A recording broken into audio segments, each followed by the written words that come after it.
ইরানের পারমাণবিক স্থাপনায় যুক্তরাষ্ট্রের হামলার পর নতুন মোড় নিয়েছে মধ্যপ্রাচ্যের উত্তেজনাকর পরিস্থিতি। কিভাবে চালানো হয় অপারেশন মিডনাইট হ্যামার, B-2 বোমারু বিমানের ভূমিকাই বা কি, চলুন দেখে আসি। ইরান ইসরায়েল সংঘাতে সুযোগের সদ্ব্যবহার করলেন মার্কিন প্রেসিডেন্ট ডোনাল্ড ট্রাম্প।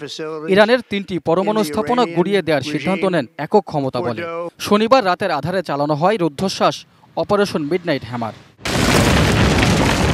ইরানের স্থানীয় সময় শনিবার রাত 2:10 শুরু হয়ে প্রায় 25 মিনিটের এই অভিযানে 125টি যুদ্ধবিমান অংশ নেয়। যুক্তরাষ্ট্রের মিসৌরি থেকে প্রায় 37 ঘন্টা উড়ে আসে 7টি B-2 বোমারু বিমান। এগুলো থেকেই ফোর্দো ও নাতানস পরমাণু স্থাপনায় 14টি JBU-57 বাংকার ব্লাস্টার বোমা ফেলা হয়। একই সময়ে সাবমেরিন থেকে আরও 2 ডজন মিসাইল ছোড়া হয় ইস্পাহানে আরেকটি পরমাণু স্থাপনায়।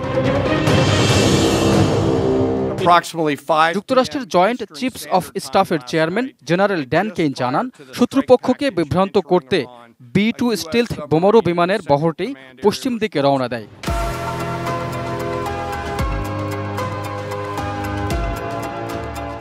অন্য বিমানগুলো পূর্ব দিকে অর্থাৎ সরাসরি ইরানের দিকে এগোয়। চতুর্থ ও পঞ্চম প্রজন্মের যুদ্ধ বিমানগুলো ইরানের ক্ষেপণাস্ত্র প্রতিরক্ষা ব্যবস্থার মুখোমুখি হয়।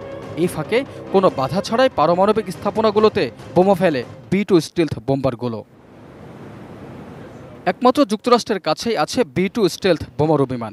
এগুলো 16টি পারমাণবিক বোমা সহ বিভিন্ন ধরনের ক্ষেপণাস্ত্র বহনে সক্ষম।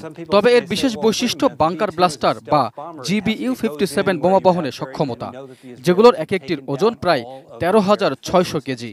এই বোমা মাটির 200 ফুটেরও বেশি নিচের লক্ষ্যবস্তু ধ্বংস করতে পারে। ফলে এটা স্পষ্ট যে B-2 বোম্বার ছাড়া সফল হতো না operation midnight hammer. Raihan Munshi, desk report, ATN news.